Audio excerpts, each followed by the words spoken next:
Problem پتہ ہے کیا ہے؟ عمران ہیں جیل میں، عمران خان، ہم ہیں میسنجر ان کے۔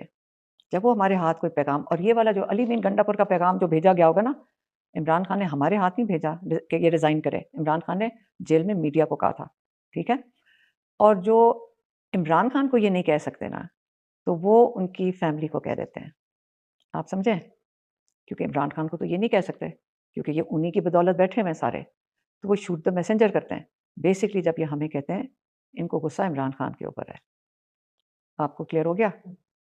جیل میں عمران خان بیٹھے ہوئے ہیں اور ہم اس کی صحت کی فکر کر رہے ہیں، اور یہ جو دوسرا آپ نے بتایا شاندانہ گلزار کا، ایک چیز میں اور آپ کو بتا دوں، علامہ ناصر ہو گئے، اچکزئی صاحب ہو گئے، ہم ان کی بہت عزت کرتے ہیں، ہمارا بھائی بھی ان کی بہت عزت کرتا ہے، یقیناً ہم ان کی بہت عزت کرتے ہیں، اور یہ ان کا نام جو یہ شاندانہ لے رہی ہے، ان کو سوچ کے لینا چاہیے۔ اگر ان سب کو اگر فکر ہوتی نا جو یہ بول رہے ہیں عمران خان کی صحت کی، تو ان کی شکلوں پہ نظر آ جاتی ہے آپ کو۔ اپنے بھائی کے لیے علاج کے لیے لڑیں گے، ان کی ایگزامینیشن کے لیے لڑیں گے، اگر یہ نہیں لڑنا چاہتے سائڈ پہ ہو جائیں۔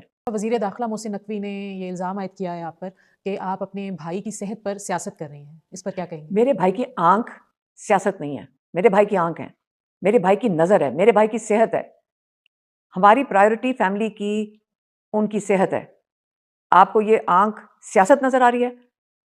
ہر قیدی کا حق ہے کہ اس کو علاج ملے، اور یہ ایکس پرائم منسٹر ہے پاکستان کا، خود اپنی یہ قصے بتائیں کہ یہ کہاں کہاں بھاگے جاتے ہیں صحت ٹھیک کروانے کے لیے، اور عمران خان